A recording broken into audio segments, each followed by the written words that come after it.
¿alguna cosa en concreto que quieren que veamos o hago yo un repaso general?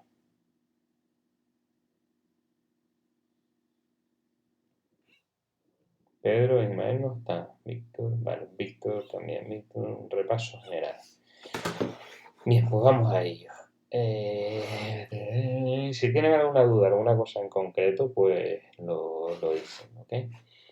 Yo les voy a compartir aquí. Venga.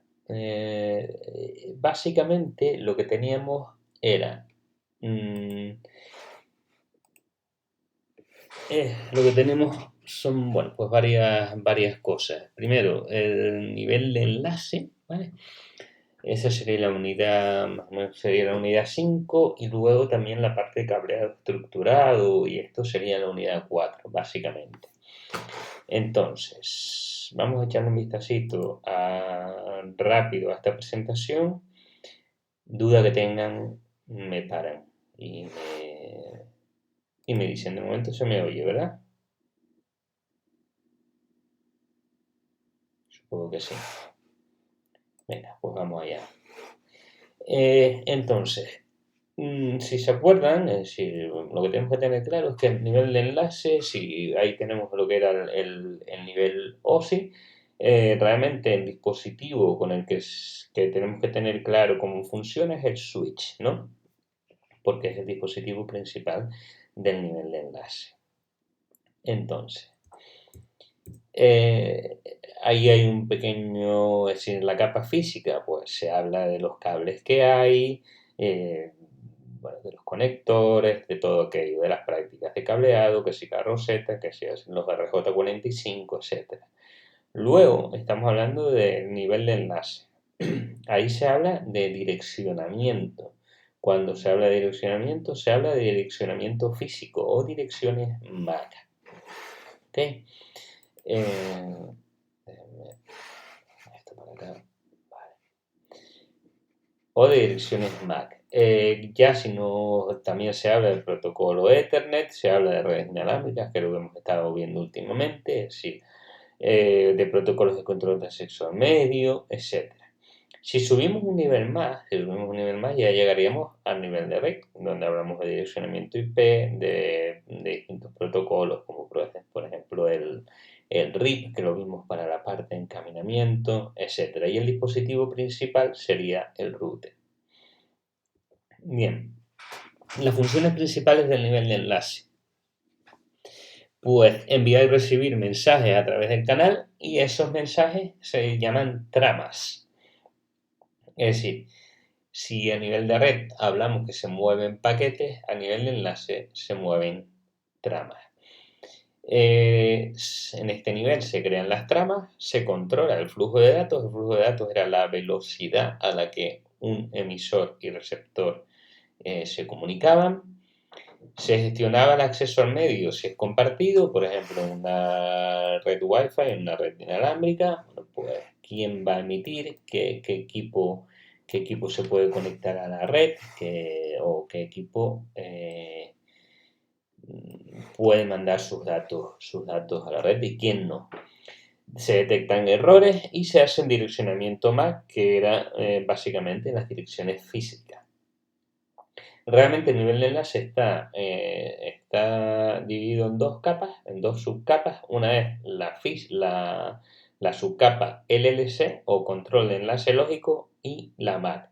Realmente la MAC es la de control de acceso al medio. La de control de acceso al medio, esa capa lo que hace es determinar quién puede acceder al medio y quién no. Yo les hablé en su día de los principales métodos de control de acceso al medio.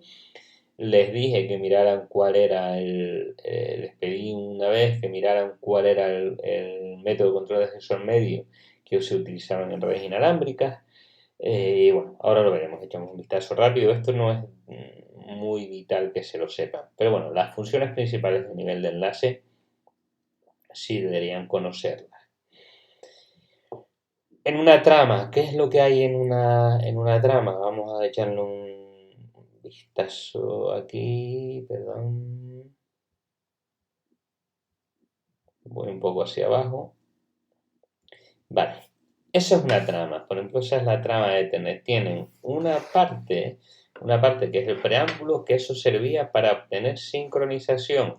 Si se fijan, son 8 bytes con esa configuración 10101010. De tal manera, cuando llega la trama, hay un cambio de ciclo, de reloj, y cuando pasan esos 8 bytes, pues el receptor ya está sincronizado, ¿vale? Con lo cual ya sabe cuánto dura un bit, y entonces a partir de ahí ya puede leer la trama.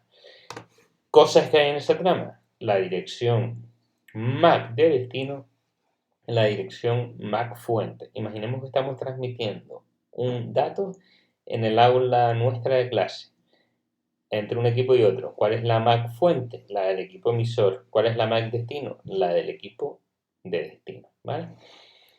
Luego aparece el tipo, que eso hace referencia al tipo de protocolo que hay justo encima de la trama de enlace. Por ejemplo, si es un protocolo IP o dependiendo de lo que sea.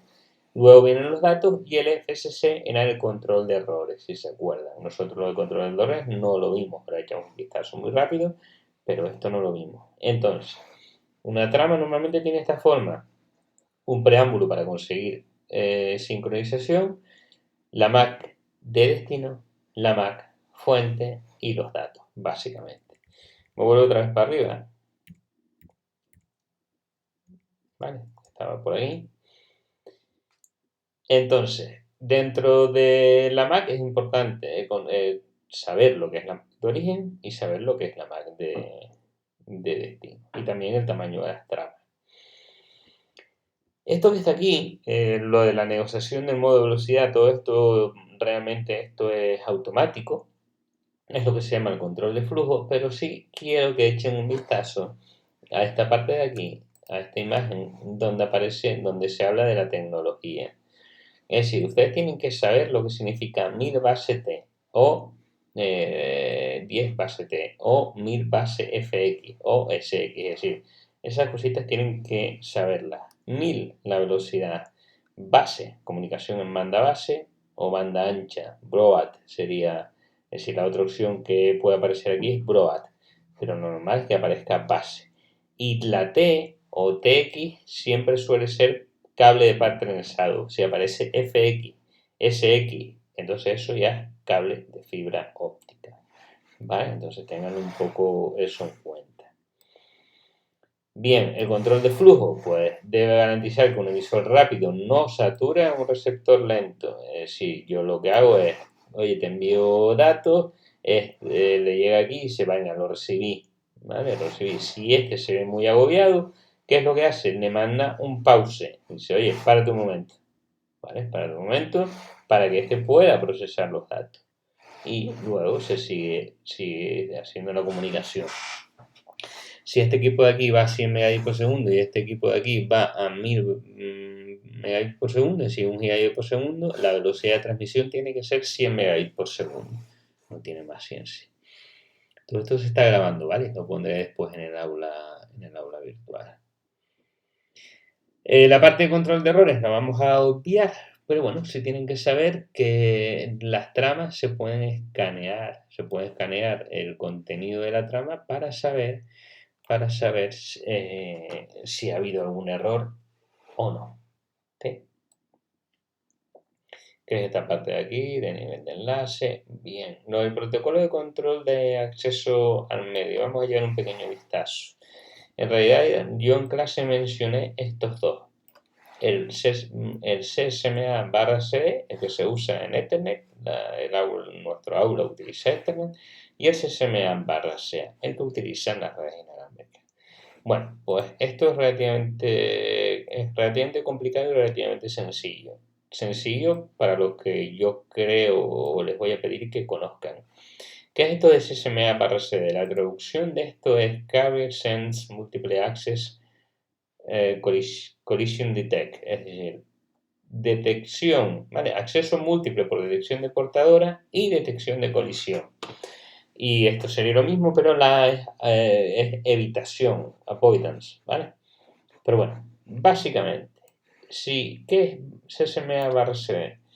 Bueno, normalmente en CSMA barra CD, cuando dos equipos quieren usar el medio, lo que hacen es que miran el medio. Miran el medio, es decir, miran si hay alguna transmisión en el cable, ¿vale? Si hay una transmisión en el cable, no transmiten. Si lo ven libre, lo que hacen es que transmiten y se quedan escuchando. Se quedan escuchando. Si los dos equipos determinan una colisión, entonces se crea lo que se llama un proceso de contienda, de tal manera que se resuelve qué equipo envía primero y qué equipo envía después. Con eso es suficiente que ustedes entiendan el concepto de control de acceso al medio. Es decir, el medio es común, por ejemplo, cuando hablamos de Wi-Fi, en redes inalámbricas, el medio es común, es el aire. Yo tengo que determinar algún método para poder comunicarme, para poder acceder al medio, porque si yo mando toda la información y otro equipo manda información, esa información se suma, son señales que se suman y entonces no se entiende nada. Es como cuando dos personas hablan al mismo tiempo, o tres, o cuatro, o cinco. ¿Vale? Eso es un poco lo que tienen que conocer, no mucho más. Este es el protocolo a los a nada, lo del CSMA barra CD se leen tranquilamente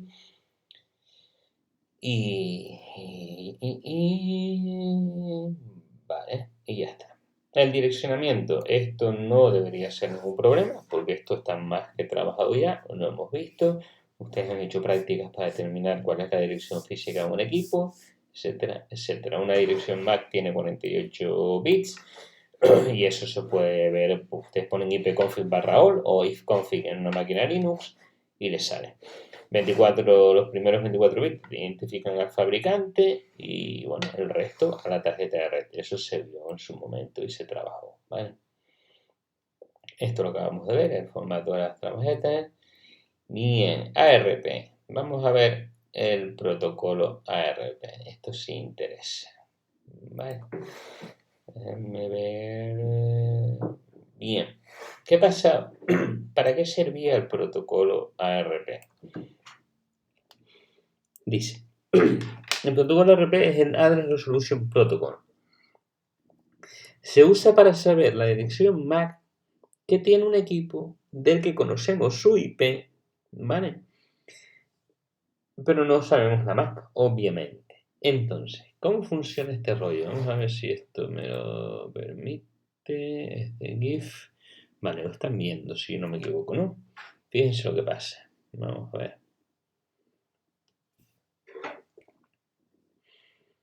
Vamos a ver que empieza de cero. Dice, hay alguien que sea, es decir, básicamente lo que está pidiendo es, ¿cuál es la MAC de un determinado equipo? ¿Cuál es la MAC de la 10.0022? Entonces, esa información, ¿verdad? Lo ven aquí, esa información se la manda a todos los equipos de la red. Este contesta y dice, yo soy ese equipo y mi MAC es esta, ¿vale? Y entonces ese equipo ya puede mandar una trama. No sé si me expliqué. Vamos a verlo otra vez. Es decir, vamos a ver. Este equipo se supone, fíjense que nosotros ya hemos visto el nivel de aplicación. Entonces, un equipo determinado podría llegar a abrir un navegador y poner 3w. Yo qué sé, pepito.com. Entonces, lo primero que se tiene que hacer es resolver ese nombre DNS. Es decir, el nombre DNS se tiene que convertir en una IP. Para eso hay un servidor DNS que me traduce de un nombre a una IP. Vale. Cuando yo ya tengo una IP, yo ya puedo montar el paquete, es decir, un paquete IP. Es decir, ¿cuál es la IP fuente? La de mi equipo. ¿Cuál es la IP destino? La que sea. Pero a nivel de red, lo que esté a nivel de red se tiene que encapsular en una trama. ¿Correcto? Se tiene que encapsular en una trama. ¿Cómo se encapsula en una trama? Evidentemente, la MAC fuente la sé, que es la mía. Pero la MAC de destino no la sé. Y por eso salta el protocolo ARP. ¿Okay? Puede que la sepa o puede que no, ¿vale? Pero la primera vez que me conecto con ese equipo no sé cuál es la dirección MAC que corresponde a una determinada IP, ¿vale? Entonces, para eso sirve el protocolo RP, para encontrar esa MAC, poder armar la trama y poder mandarla a la red. Díganme si eso se entiende.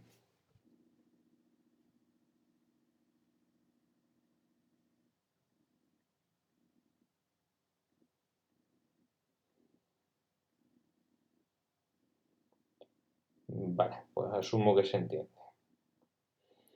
Bien, en cada equipo, en cada ordenador, hay una tabla que se llama tabla RP, que ponen, por ejemplo, en Windows ponen ARP-A y sale la tabla RP. Y eso es una tablita donde pone una IP con una MAC, ¿vale? Normalmente en todos los equipos, si ustedes hacen ahora mismo, abren una consola y ponen ARP-A, una cosa que va a estar fija, ahí es la dirección MAC que corresponde a su router, a su puerta de enlace. Eso es 100% seguro que la tienen en su tabla RP, porque ustedes lo que hacen continuamente es comunicarse con Internet.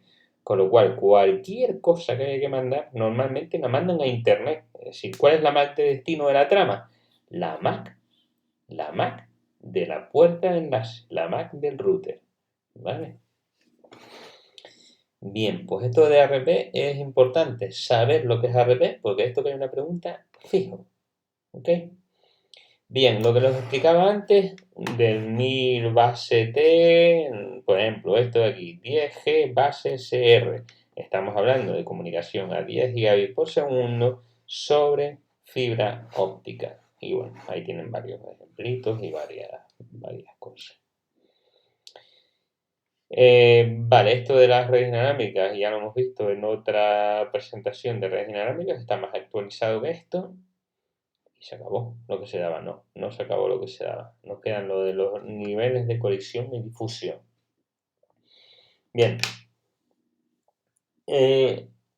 Lo más fácil de esto es coger y pensar lo siguiente. Los dominios de difusión. Los dominios de difusión o broadcast es muy sencillo determinar. Si se envía una trama de broadcast, ¿hasta dónde llega? Se acabó. Y quien separa los dominios de difusión son los routers. Los routers separan dominios de difusión. Punto. Es decir, todo lo que esté colgado en un router o lo que es lo mismo una red, eso es un dominio de difusión. ¿Ok? Luego, los dominios de colisión. Fíjense la definición. Un dominio de colisión es un segmento físico de una red donde es posible que los paquetes puedan colisionar, interferir entre ellos. ¿Vale? Si yo lo que tengo conectado si tengo conectado algo a una boca de un hub, pues todo eso es un dominio de colisión. ¿Vale? Si hablamos de un switch, cada boca de un switch va a ser un dominio de colisión. Fíjense un ejemplito aquí. Aquí hay un router, ¿vale? Espero que se ve bien. Aquí hay un router que tiene dos bocas. Si un router tiene dos bocas, quiere decir que hay dos redes conectadas. Con lo cual, lo que esté colgado en esta boca es un dominio de difusión. Lo que esté en este es otro dominio de difusión. Ahora bien, lo que hago es que, fíjense que este router se conecta a un switch. Este router también se conecta a un switch. Aquí hay una boca de un switch. Boca de un switch representa dominio de colisión. Ahora bien, en este switch hay conectado un hub. Ojo, este hub, todo lo que huele del hub es un dominio de colisión, porque en un hub lo que entra por una boca se manda a todas. Entonces, si estos dos se comunican al mismo tiempo, ¡pam! Aquí hay una colisión, ¿vale? Pero no se transmite más allá de la boca del switch. Es decir, que cada boca de un switch va a ser un dominio de colisión. ¿Entendido? ¿Cuántos dominios de difusión hay en esta topología? 2. ¿Cuántos dominios de colisión hay? Bueno, pues uno aquí, una boca, 2, 3, 4, 5, 6, 7, 8 y 9 con esta boca de aquí. ¿Se entendió?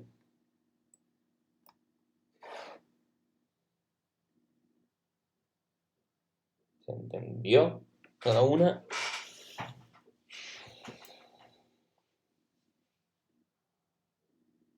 más o menos, ¿qué es lo que no tiene Víctor? Venga, vamos al lío.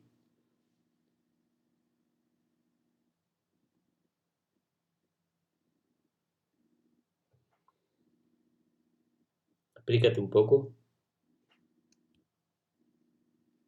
Puedes activar el audio.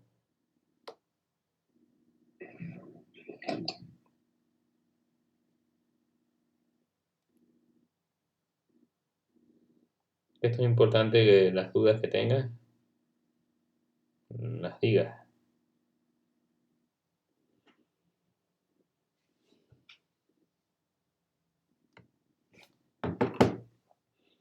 Vale, te explico. Vamos a ver. Fíjate el hub este que está aquí. ¿Qué ocurre con este hub? Cuelga de un switch. ¿De acuerdo? Cuelga de un switch. Eso ya te indica que lo que cuelgue este switch va a ser un dominio de colisión. Fíjate que aquí solamente hay un equipo. ¿Ok? Aquí solamente hay un equipo. Con lo cual, esto es un dominio de colisión formado por un equipo. Punto. ¿Qué ocurre? Aquí lo que cuelga es un hub. Si este hub, aquí hay 4 o 5 ordenadores conectados, si estos dos equipos transmiten al mismo tiempo, por ser esto un hub, aquí va a haber un dominio de colisión. Si esto fuera un switch, estos dos equipos no colisionarían, ¿vale? Pero al ser un hub, sí colisiona. No sé si me entiendes ahora mejor. Es decir, que en este caso, habría, sí, ¿vale? Entonces, si esto fuera un switch, bueno, pues esta boca sería un dominio de colisión y lo que cuelgue de esas bocas sería otro dominio. Este sería, imagínate que este sería un switch, pues esto sería un dominio de colisión, esto sería otro y esto sería otro, porque cada boca de un switch sería un dominio de colisión. ¿De acuerdo? Bien, pues con esto acabaríamos esta presentación. Voy a abrir la siguiente.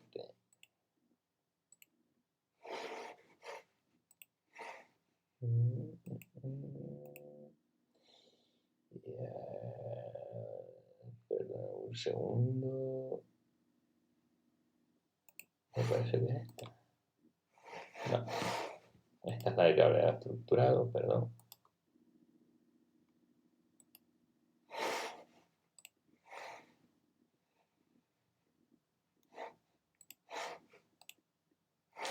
Vale, lo siguiente que tendríamos que hacer es echarle un vistazo a las características del switch.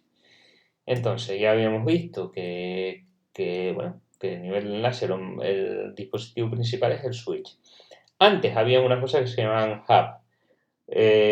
Bueno, pues lo que básicamente es la diferencia entre un hub y un switch es que lo que entra por un puerto de un hub va a todos los puertos, mientras que en un switch lo que entra por una boca va solamente al destinatario, a no ser que sea una trama de broadcast que tiene que ir a todos, ¿vale? Con lo cual el hub no lo vamos a ver, eso ya no se usa. El bridge, pues tampoco se usa. Lo que se usa es esto que está ahí, el switch. Se traduce como conmutador, ¿vale? Es el dispositivo central de una topología en estrella. No son dispositivos de medios compartidos, es decir, permite que haya diferentes tramas en diferentes puertos fluyendo simultáneamente. Quiere decir que puede haber más de una comunicación al mismo tiempo. En un hub no, en un hub lo que entra por una boca sale por todas, entonces no puede haber comunicaciones simultáneas.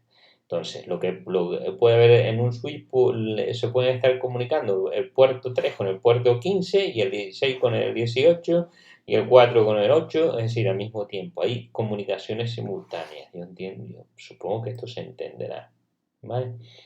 Aquí se hablaban de suites gestionables, para arriba, abajo, esto lo hemos visto ya en clase, ¿ok? Fíjense que en clase hemos cogido un suite, le hemos puesto a lo mejor incluso un par de bocas gigabit Ethernet con fibra óptica, quitamos una, ponemos otra, cogemos y configuramos las VLAN, es decir, todo eso son switches gestionables. Bien, esto no tiene mucha ciencia, que se pueden enracar, es decir, se pueden poner en un armario de comunicaciones. Y aquí había un par de cositas, bueno, pues, de características. Por ejemplo, ¿qué significaba esto de non? Una característica es que un switch sea non-blocking. Dice, esta característica se da cuando el switch posee un backplane de mayor ancho de banda que la suma de todas las comunicaciones que puede soportar por todos sus puertos. Ese backplane no es nada más, no es nada más que la velocidad a la que puede transmitir. Veamos un pequeño ejemplo. Dice, si un switch tiene 24 puertos gigabit y permite full duplex, ¿vale? Necesita 24 por 2, 48 gigabits por segundo para hacer non-blocking. Es decir, que admite ese switch, admite hasta 48 gigabits por segundo sin que se bloquee. ¿Ok? Entonces, eso es un switch non-blocking. Normalmente los switches actuales admiten esta característica. Bien. El aprendizaje de direcciones MAC, esto es fácil y obvio, es decir, el switch se conecta, el switch se enciende y simplemente empieza a decir, oye, pues en el puerto gigabit 10 está esta MAC, está esta MAC, está esta MAC, está esta MAC, es decir, simplemente imagínense el switch de clase cuando se enciende y los equipos empiezan a comunicarse entre ellos, el switch sabe qué MAC hay en cada puerto. Ya está, es así de simple. ¿Para qué necesitas saber eso? Bueno, pues cuando al switch le llegue una trama que va para una determinada MAC, mira esa tablita y dice, oye, esta MAC está en este puerto, ¡pam! Se lo mando para allá. No tiene más ciencia que eso. Bien. Con respecto a las técnicas de conmutación, habían dos.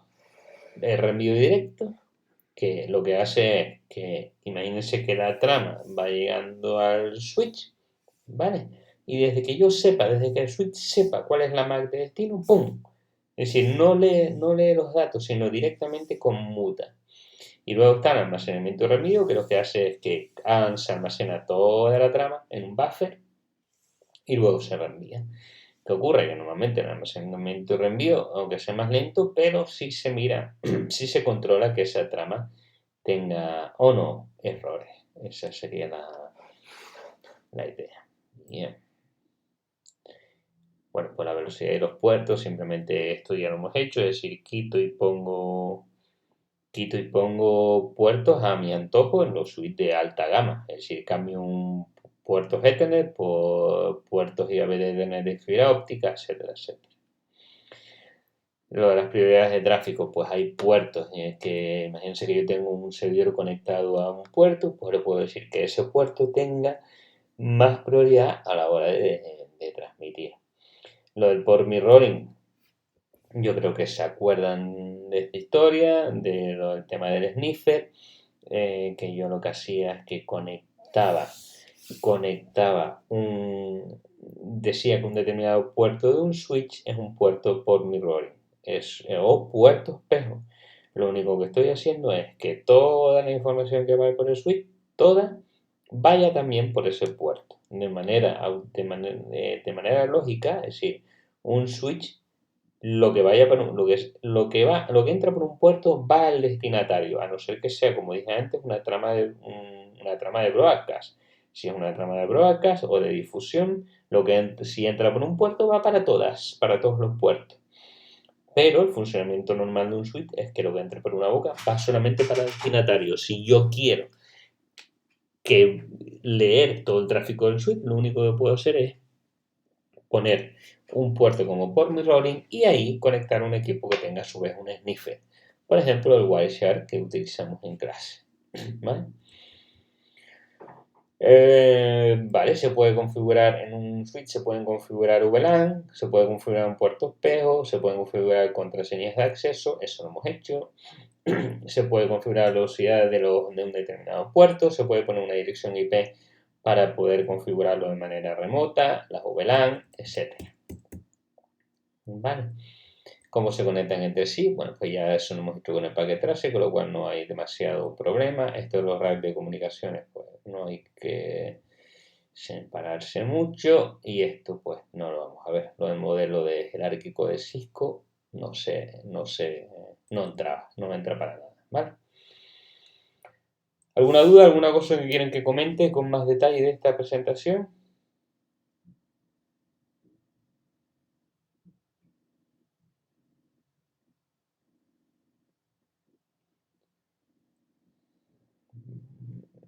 Vale.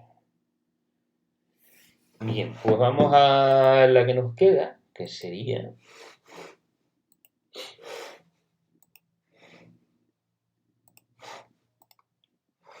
la de cableado estructurado, ¿vale?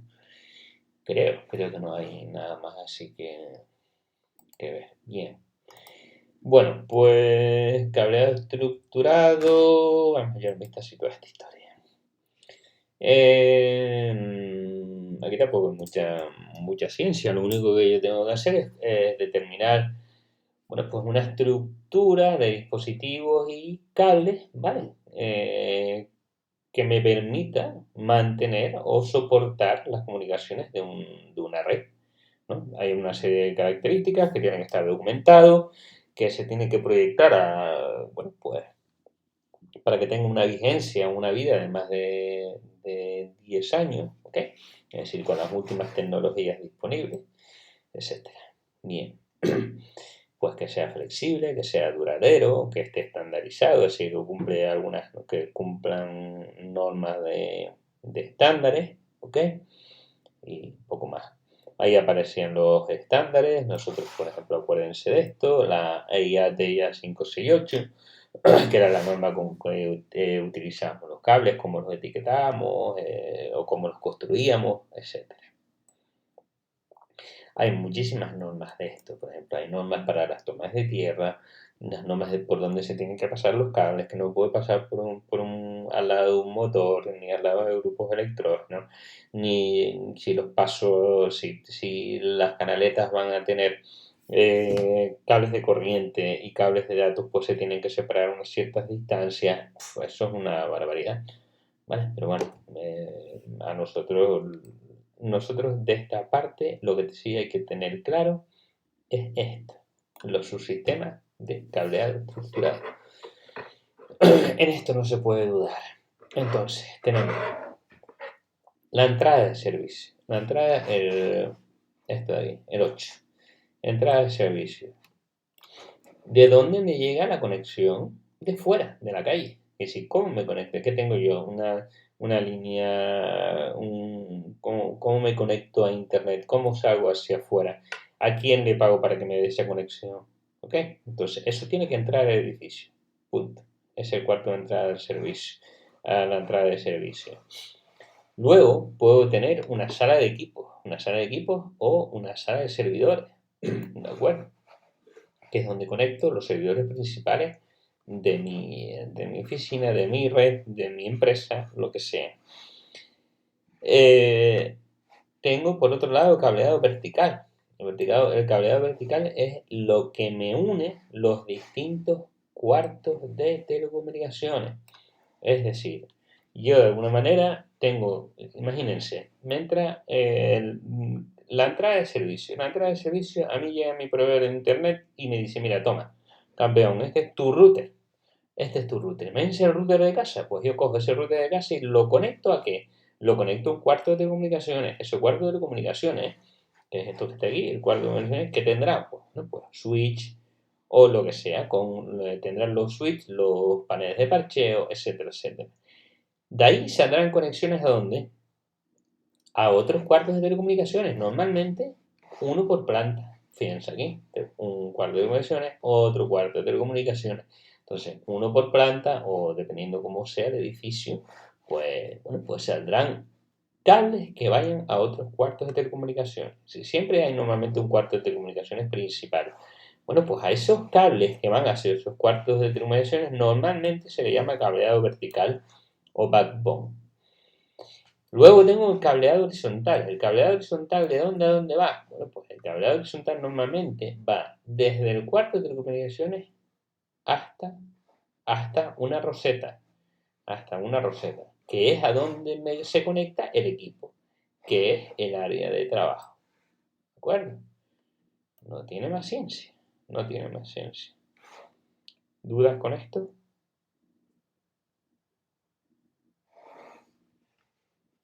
¿Una duda, Víctor, Pedro?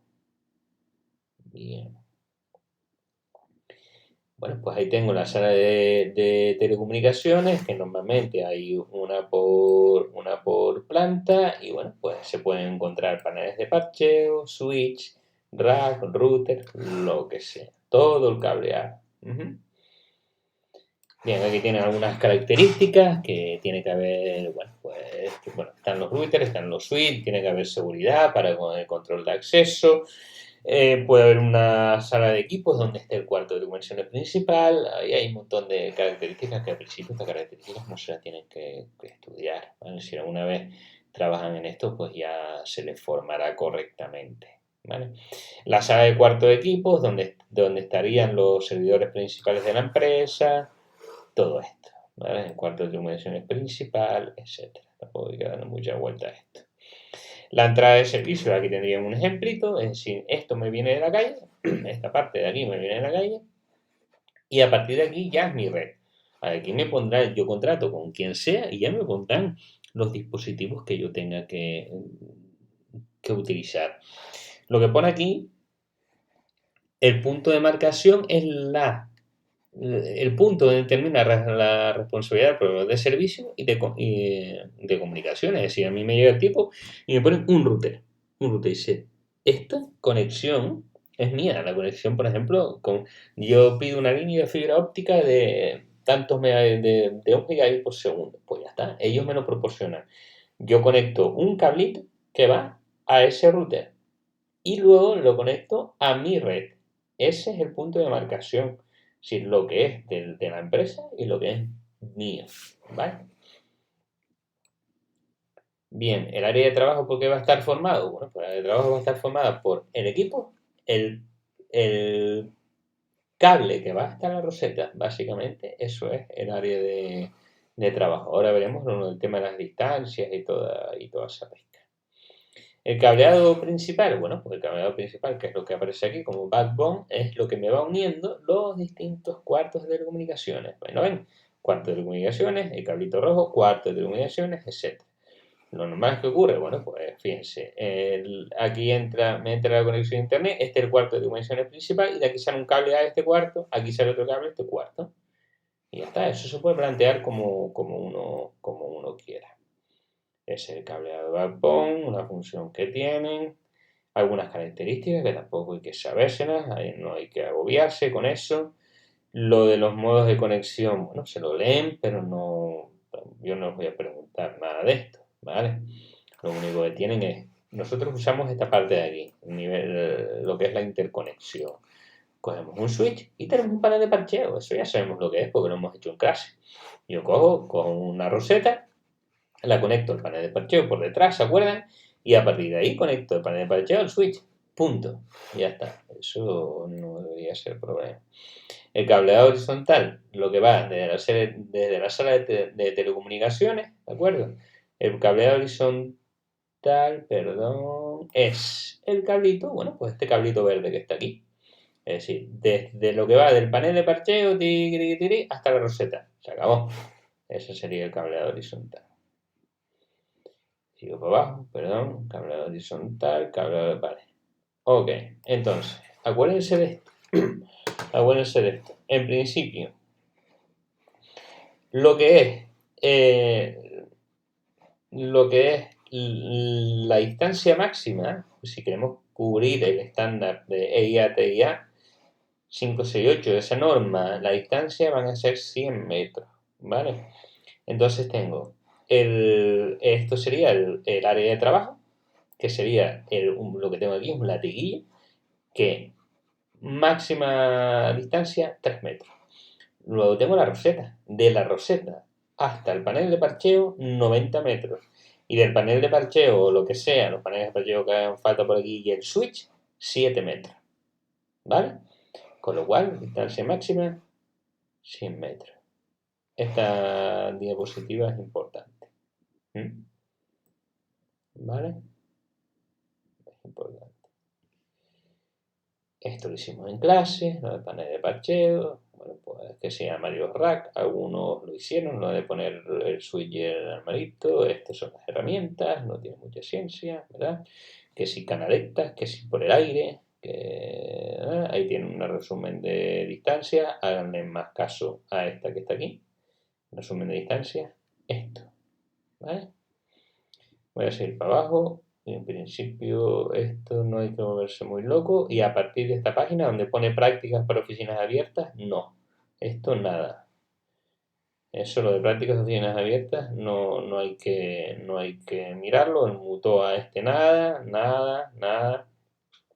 La certificación, bueno, pues simplemente es que cada una de los, esto es el uso de los testers, este tester no es el que usamos nosotros, este es un tester mucho más avanzado que mide la distancia de cada una de las tomas, si hay algún problema, eso lo metes en una base de datos y te sirve para documentar la red, ¿vale?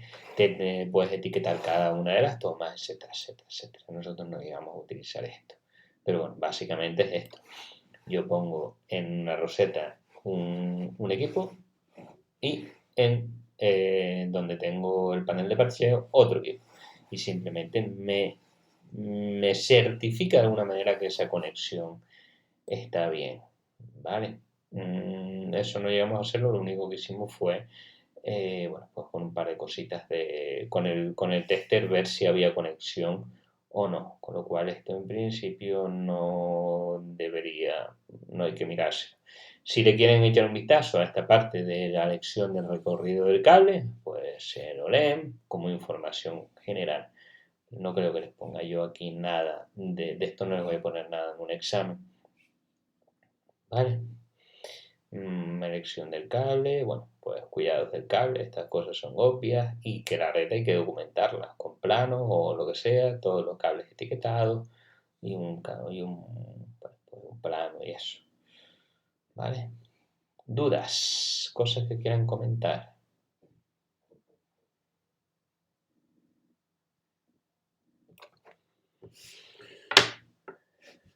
Dudas.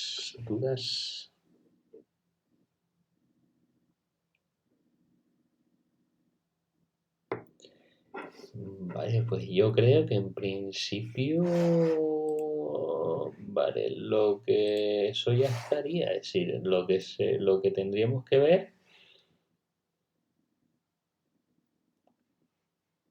yo creo que esto ya está. No habría mucha más ciencia, ¿vale?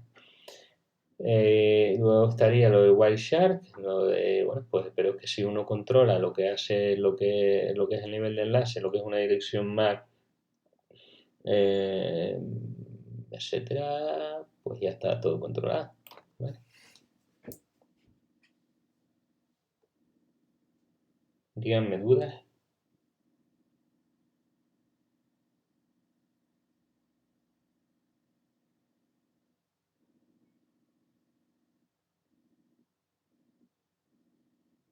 Dime, Víctor.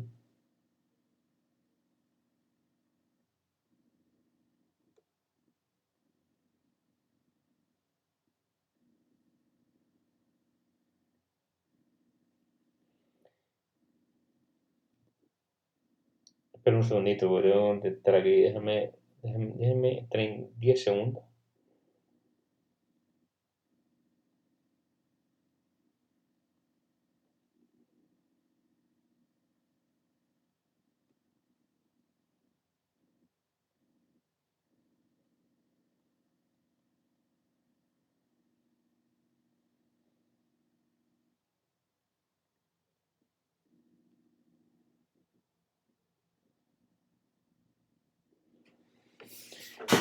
¿Cómo vamos a hacer el examen al final? Pues buena pregunta.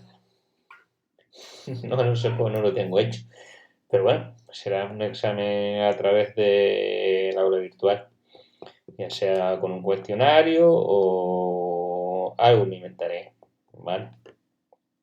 Algo me inventaré, incluso podríamos, en realidad, si me parece que el examen lo tienen que hacer, no creo que haya mucha afluencia. Entonces, bueno, algo vemos. Bueno, no se preocupen que Lo más lógico es que sea a través de un cuestionario o un documento que tengan que rellenar y luego mandarme. ¿Ok? No tiene mucha más ciencia. No sé si contesté a tu pregunta.